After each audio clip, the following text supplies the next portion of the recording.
kandi ibihe byose Imana ni nziza ikomere yayo. nanjye nitwa Mukamwimutariya wo ku itorero rya Ndiza. Hariho abanzi, hariho n'abatanzi, ariko muri Kristo Yesu turi umwe, izina ry'Imana rihabwa icyubahiro. Tugiye kwiga amagambo avuga ngo inshingano y'itorero kubanga inama ribaha. Inshingano y'itorero kubanga inama ribaha. Hari abantu benshi banga inama itorero ribaha. Tugiye kureba aya magambo rero ku bantu banga inama kugira ngo natwe twirebeho. Hariho ibyo twagirwa n'abayobozi b'itorero tukabyanga tukinangira umutima, natwe twari dukwiriye kwisuzuma. Aya magambo nitwe gareba, ntabwo turabwira abandi kuko nitwe turi kwibwira kugira ngo turebe ko tujyana n'ijambo ry'Imana. Kadusome. Nta muyobozi w'itorero ukwiriye gutanga inama, nta nama y'itorero ikwiriye gusaba cyangwa ngo itorero itore umwanzuro uko izina ry'umwizera wakoze ikibi rikugwa mu bitabo by'itorero. Igihe cyose amabwiriza yatanzwe na Kristo atarakurikizwaga uko bikwiriye. Igihe aya mabwiriza yakurikijwe itorero riba, iyo amabwiriza yakurikijwe itorero riba ryatunganyije ibirireba imbere y'Imana. Icyo gihe ikibi kiba kigomba kugaragara nk'uko kiri, kandi kigomba gukurwaho kugira ngo kidakomeza gukwirakwizwa mu bandi. Twumvise ko mu itorero hari igihe umuntu yazana igisitaza cyangwa akazana ikintu kibi, cyangwa itorero umuyobozi yavuga ikintu abari mu itorero wenda tugapinga. Icyo gihe umwuka mubi ukinjira mu itorero. Icyo gihe rero ni akaga, kuko niba nzanye ikintu kiri mu itorero nshobora kugenda ndakinjiza mu bandi, abantu bose bakagifata nk'ukuri kandi ari ibinyoma.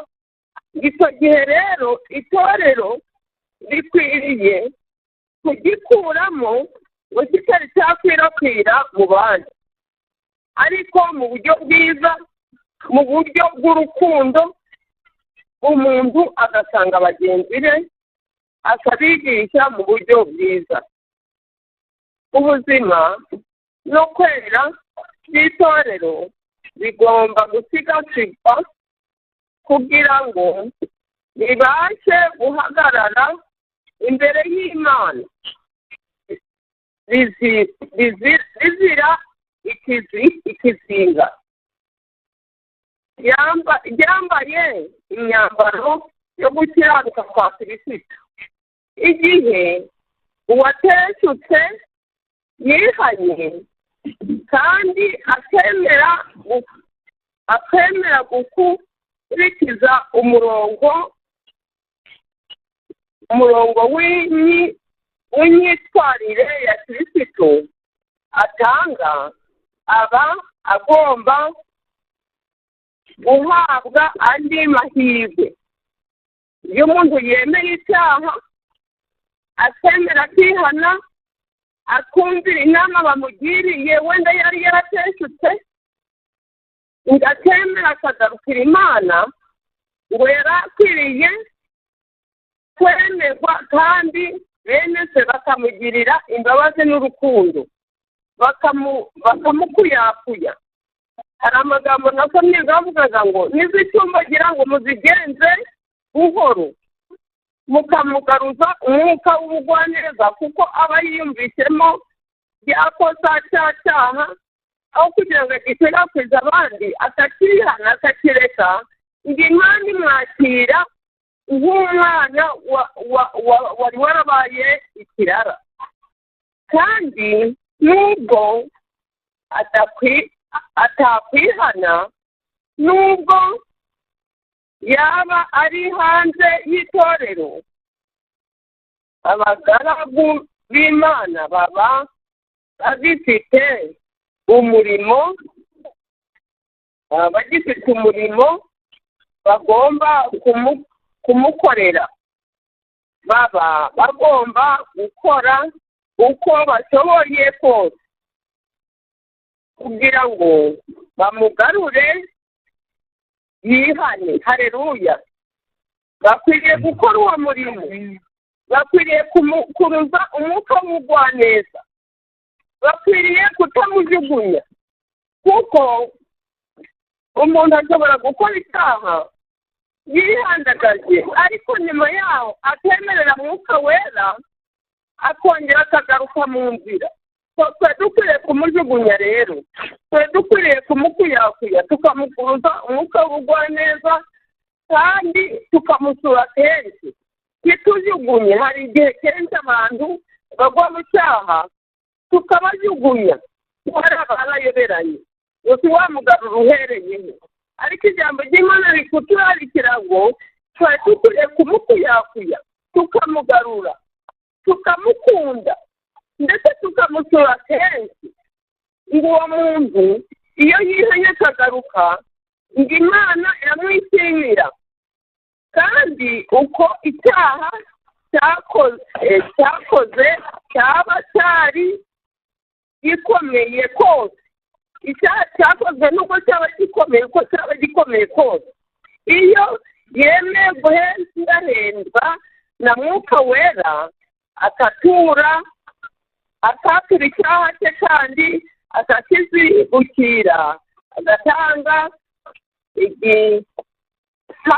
igihamya cy'uko yihanye, agomba kubabarirwa maze akongera kwakirwa mu mukumbi w'Imana. Hareruya! uwo muntu iyo yihanye, Imana iramwishimira.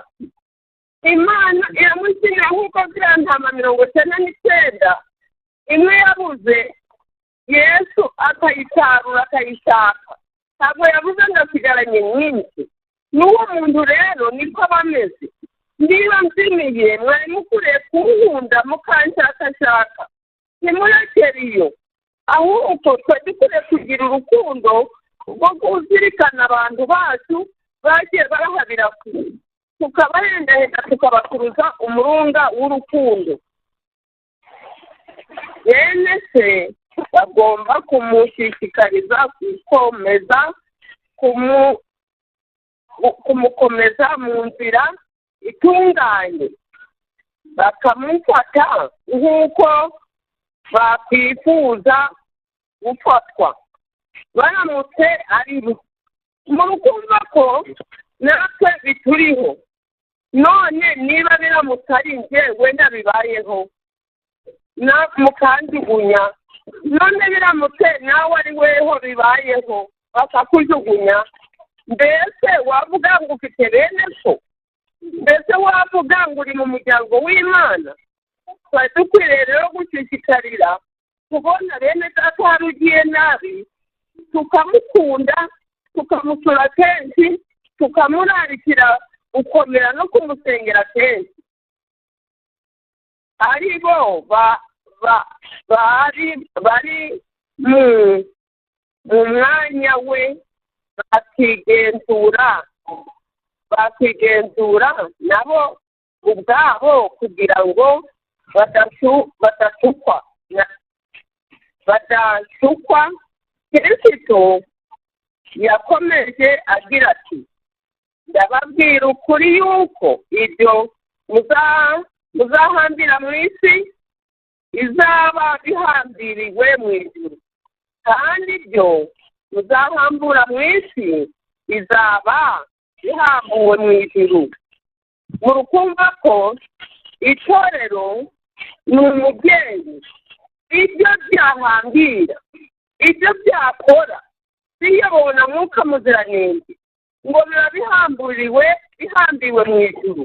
Ibyo byahambura nanone bakareba ku kuri, batarobamiye ku butoni, batarebye ngo uyu ni umuhungu wanjye, kuko ari umuhungu wanjye akaba yakoze iki cyaha, reka nawe ukagisinsibanya, aho ukavuga ukuri nk'uko kuri, ariko wamuha umukunde ndetse unamukuruze umwuka w'ubugwaneza.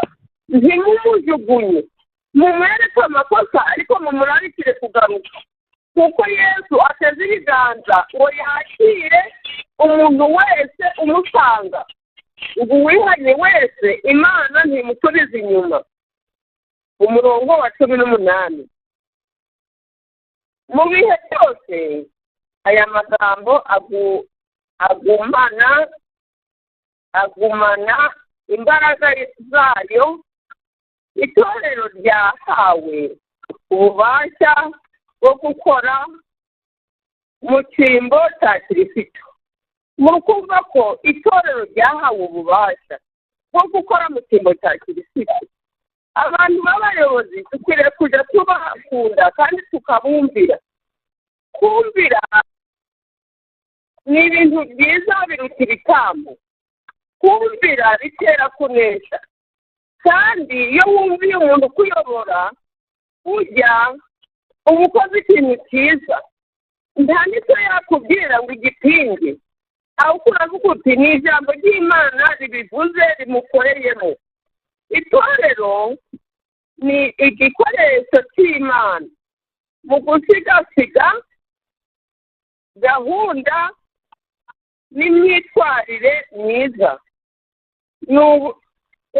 mu buryo bw'Imana. Uwiteka yarihaye ubutware bwo gukemura ibibazo byose.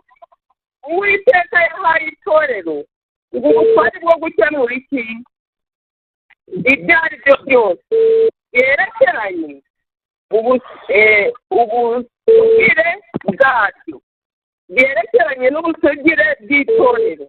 Murukumva ko abayobozi dukwiriye kubumvira. Niba abayobozi bateranye bakiga ku kintu, twari dukwiriye kumvira ibyo batubwira. Ukwera kwacu ndetse na gahunda rifite inshingano yo guheza muri byo abantu badakwiriye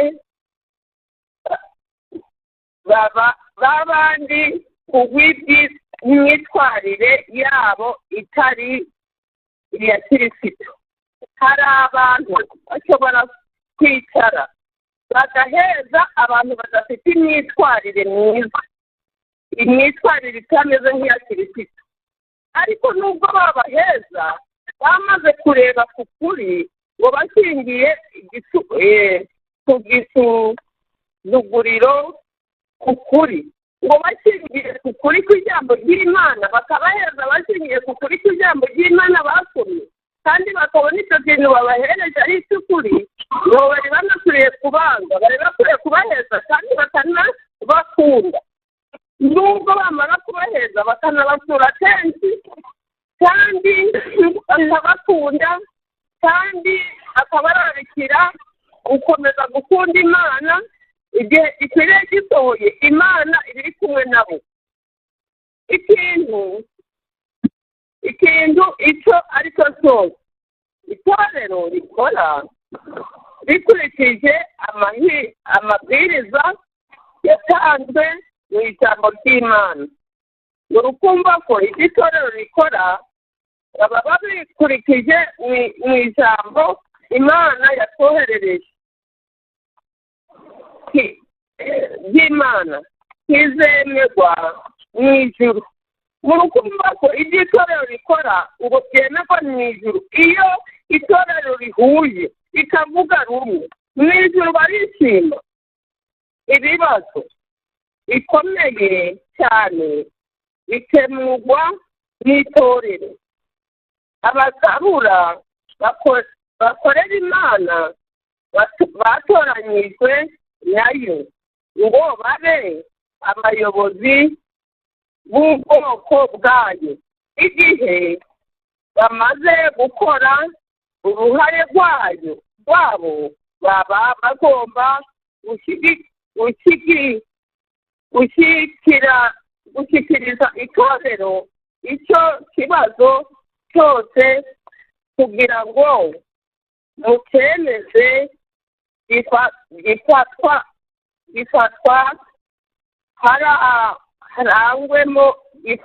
harangwemo ubumwe. iyo itorero ngo rimaze gufata ikibazo runaka bizeho, bari bakwiriye kugishyikiriza abizera rero iyo bari umwe nta kintu kibananira. niyo mpamvu inama y'itorero iyo irangiye basomera abizera ibyo bakuyemo, bati mbese murabyemeye? iyo batabyemeye n'abayobozi nabo nta kintu bagisubiraho. twari dukwiriye rero kumvira kandi tukumvikana n'abizera kugira ngo abayobozi n'abizera babe umwe muri Kristo.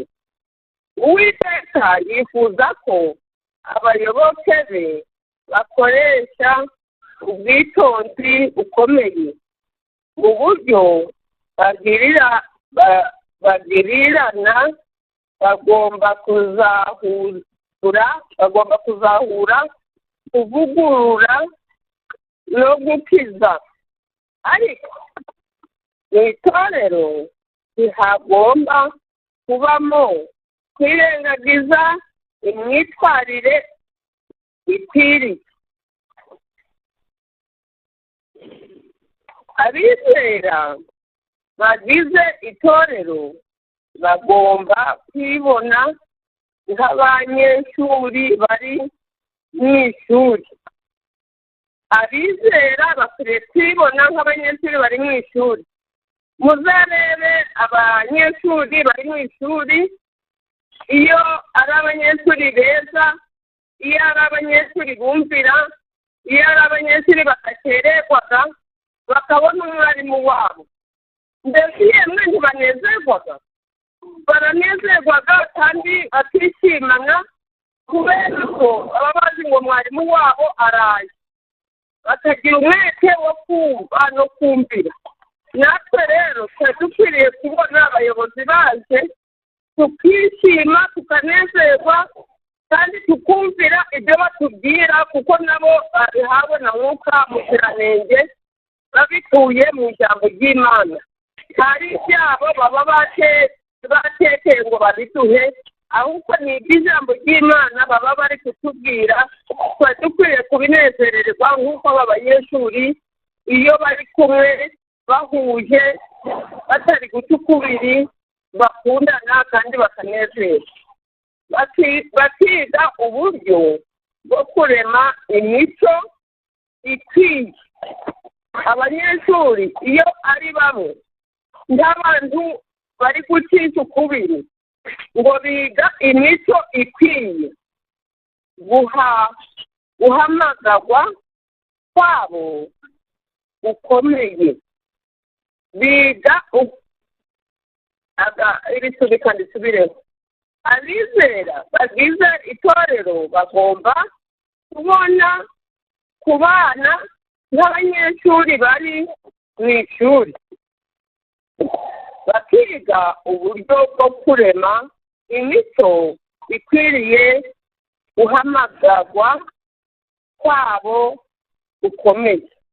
bakiga ukuntu umurimo w'Imana wagenda.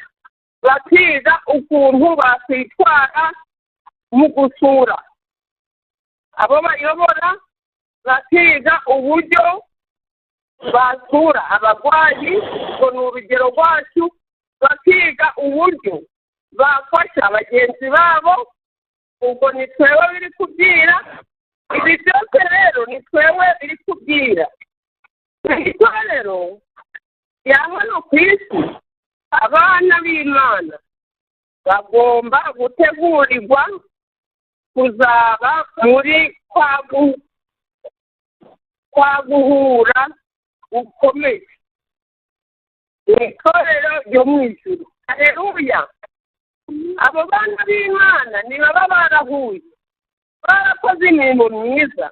Iyo bari basabwa gukora yose barayikoze, barayishyize kuri gahunda ngo bazaba mu itorero rya hano ku isi. Abana b'Imana bagomba gutegurirwa kuzaba muri kwa guhura gukomeye mu itorero ryo mu ijuru.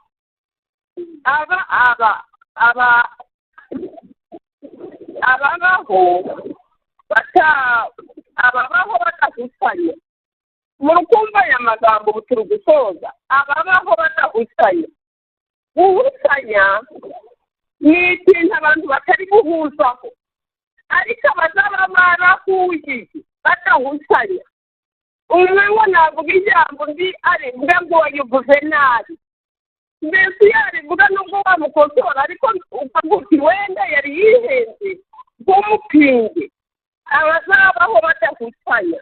Guhusanya ni nk'abantu bari kugendana ku murongo umwe, ariko abazaba bari badahusanya na Kristo, naho ku isi bashobora guhanga amaso ku buzima butazagira iherezo, umuryango w'abazaba bacunguwe.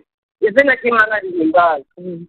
Abantu b'Imana bazaba baragiye mu rugo rugendo, kuko nagenza amamwumva, barakoze ibyo gukiranuka, barumviye ababayobora, nabo kandi n'abayobozi nabo bakagendana n'ukuri, bakirinda guca urwa kibera, bakirinda kurobanura ku butoni, kandi ntibavuge bati uyu ni uwanjye nubwo yavuye mu ikosa reka mberereke, ahubwo bakagira ukuri nk'uko kuri. Imana izabatura maze babeho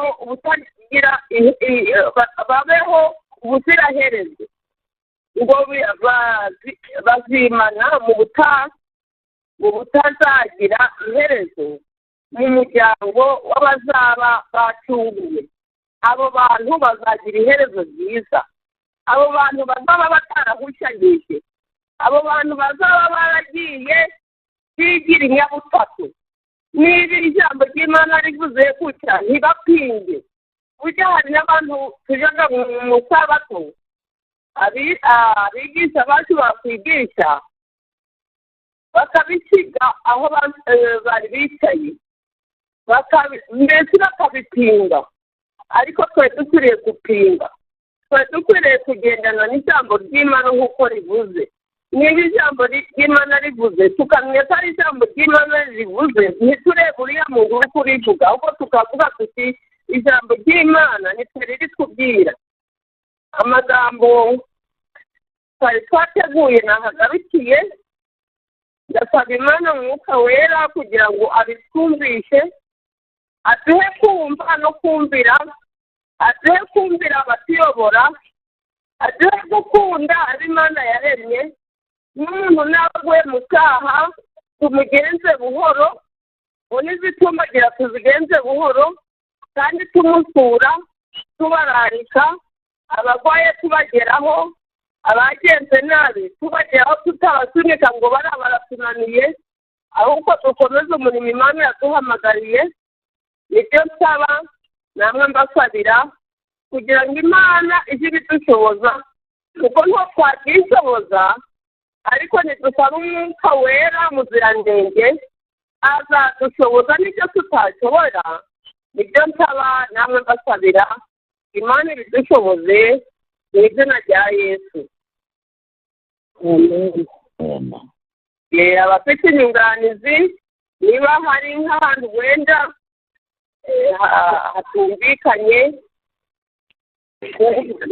mwahasobanura tugasoza.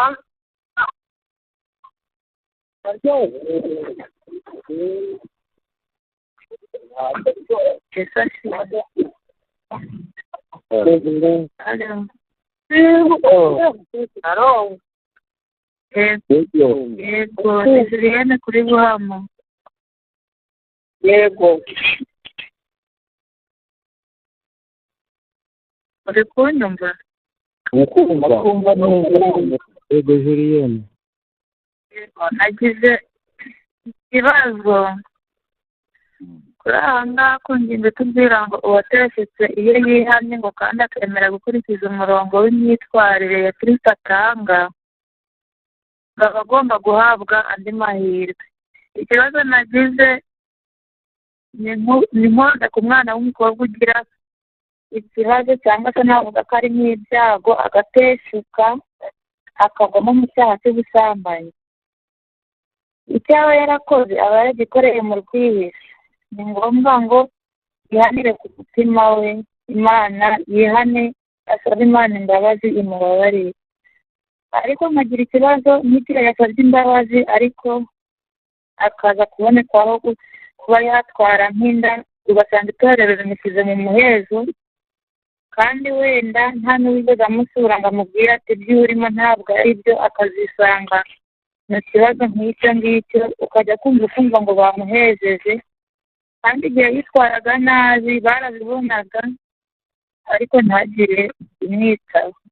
None ikibazo naje kwibaza nibajije ngo usanga wenda n'uwaba wamuteye inda atekwa ariko kuba nta kimenyetso afite ngo abe yahagarikwa, mbese iyo itorero riri guhagarika umuntu nk'uwo nguwo ntabwo rijya rireba wenda no ku mugabo runaka uba waramuteye inda ngo batekereze ko yaba ari mu itorero nawe ube yafatirwa ibyemezo.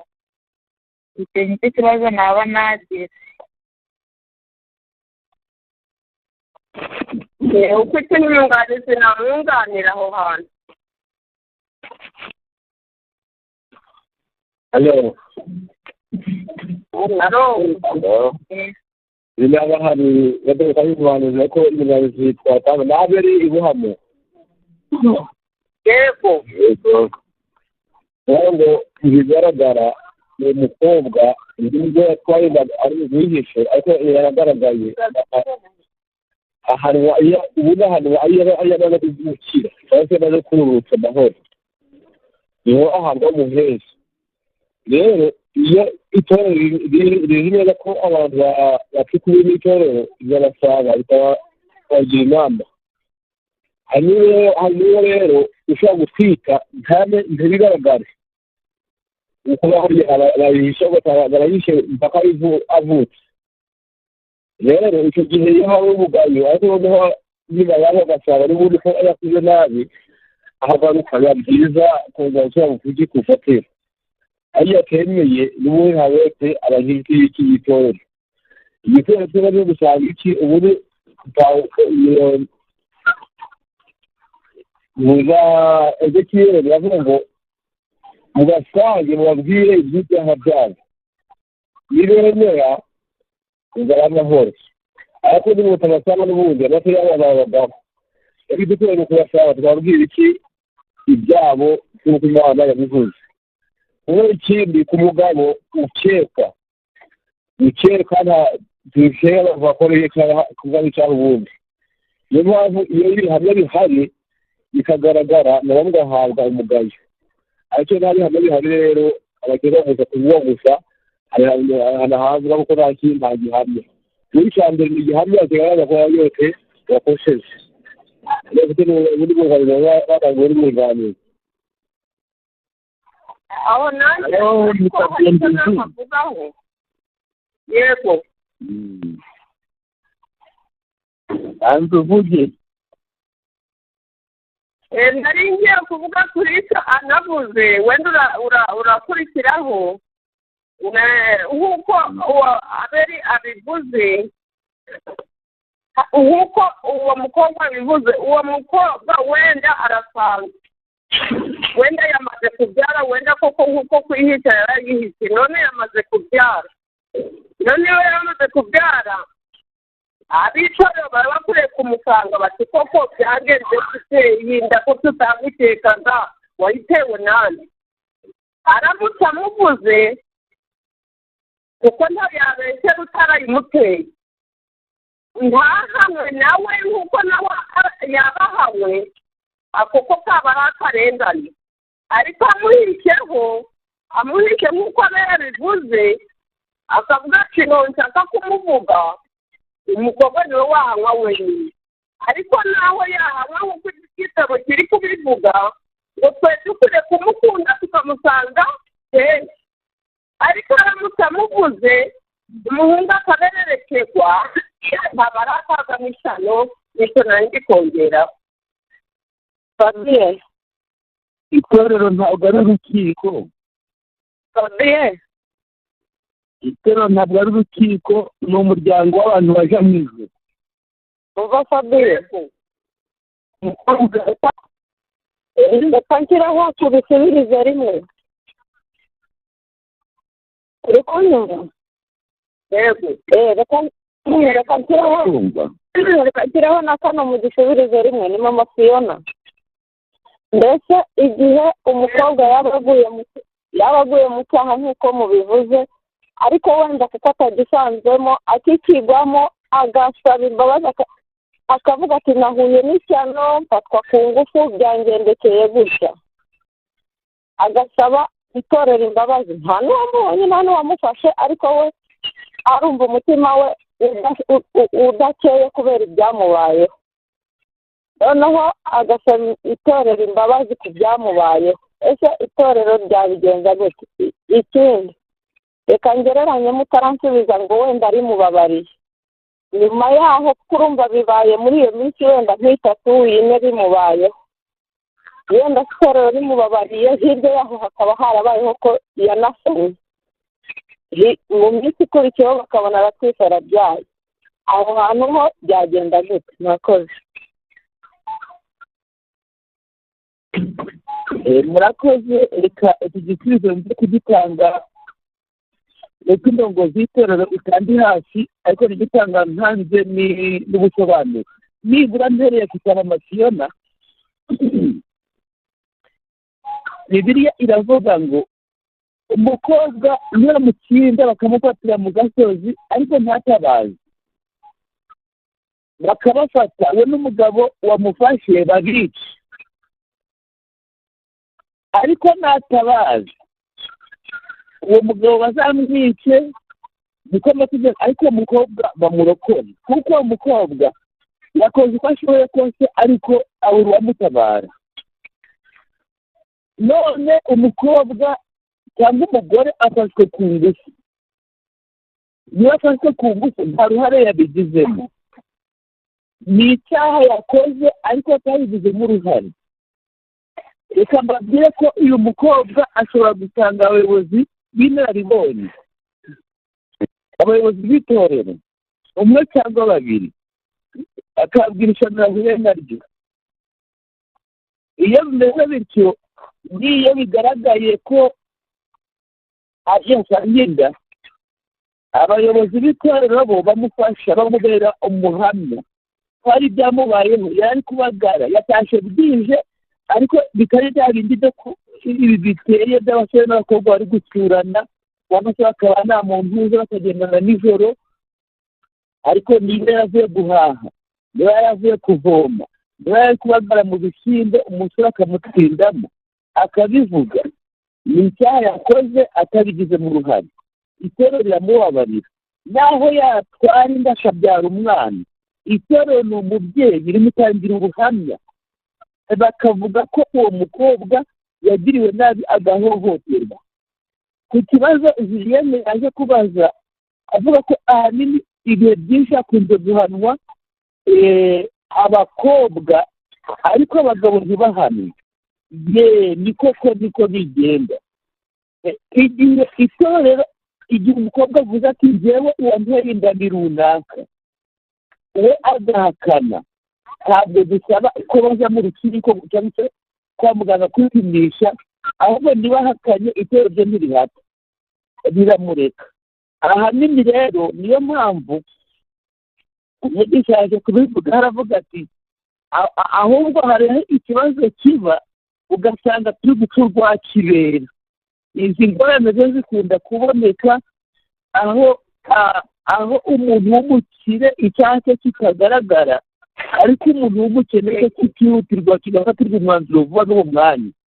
Izi ngorane dukunda guhura nazo, ariko imana ni ukuziturinda, ntabwo ari ukuri. Rero mu buryo bugaragara, niba umukobwa avuze uwamuteye inda, uwamuteye inda agahakana ati ntaro namuteye, uwo musore cyangwa umugabo agenda nk'umwere imbere y'inama y'itorero, ariko mu rukiko rwo mu ijuru ntabwo aba ari umwere, namwe murabyumva.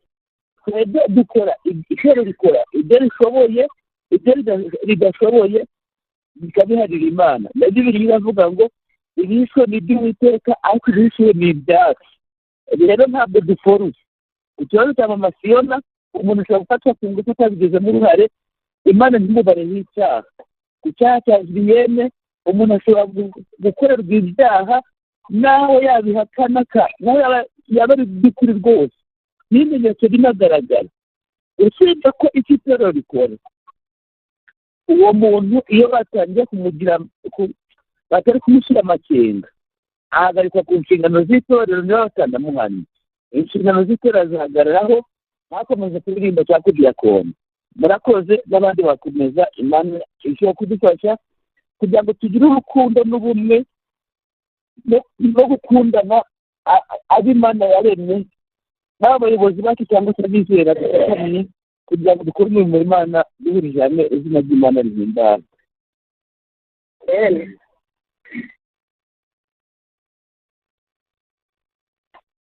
ikindi nimba hari nta wundi witeguye kuvuga, ni ikindi ku banywi b'inzoga. Abanywi b'inzoga wenda kubera ko mba ntari mu nama y'itorero, ariko hari igihe ujya kumva ngo runaka yashyizwe mu muhezo kubera akunda ko wenda waba ari nk'umuntu wishyisaho ukamubwira uti mbese byagenze bite, wagerageza ukihangana ukabireka, ukaba wagaruka mu murongo, akakubwira ati ngira niyo wagira icyo sinagaruka, sinzakanywa mpaka. Noneho nkibaza se ahari cyakora buno duhawe inama, nibaza ngo nimba umuntu nk'uwo nguwo wanyoye wenda yanahagarikishije gukomeza gusurwa, ariko najyaga mbigiraho ikibazo nko ku muntu wanyoye agahagarikwa yarashyize inshingano mu itorero, yaririmbaga cyangwa byari umunyarwanda. Imana iduhaye umurongo, birakwiriye ko itorero ridatererana n'ibyo, ariko mu minsi yashize najyaga ngira ikibazo nkibaza se ahari aba bantu ntibaba bazi kumenya biba byarangiye. Reka rero Imana idufashe, ntabwo ari ikibazo nagize, ahubwo bishyize ko hari icyo abantu bakwiye gukorera. Imana idufashe twebwe twumvise aya magambo mu izina rya Yesu. Amena. Murakoze. Imana igize neza kuko iduhaye umurongo. Hari aho twatsinzwe natwe nko gusura abantu nk'abo kenshi, hari igihe bikunze kutunanira, kandi ngo niwo murimo twahamagariye, tukabasura tukabakunda, ntitubaze ngo rwo bana guhemba icyo kosa, tukabereka icyaha cyabo, ariko tukabakunda tubararikira ku Mana. Reka rero Imana idufashe kandi twirigwane, ite bugufi aho muri dusenge, maze habeho kwitegura isabato. Imana yacu ikomeze turebe neza ku bwa Yesu. Dusenge. data wa twese uri mu ijuru urebera hose icyarimwe izina ryawe rihimbazwe. Turagushimye Mana yacu kuko waturinze ukaturinda muri iri joro ritandukanye, ukaturinda muri iri joro ikibi cyose cyadutandukanya nawe, ubihere icyubahiro. None mwami wacu rero urakoze kuko wiyubahishije, ijambo ryawe riradutsinze riteretse ko tutagenze neza, ari ugusura bagenzi bacu, ari ukubakuyakuya, kandi dukwiriye gusabira bagenzi bacu baguye mu cyaha, bateshutse mu nzira, cyane cyane tukweretse ibi biyobyabwenge abantu benshi bari kugenda barapfapfana bakabigwamo.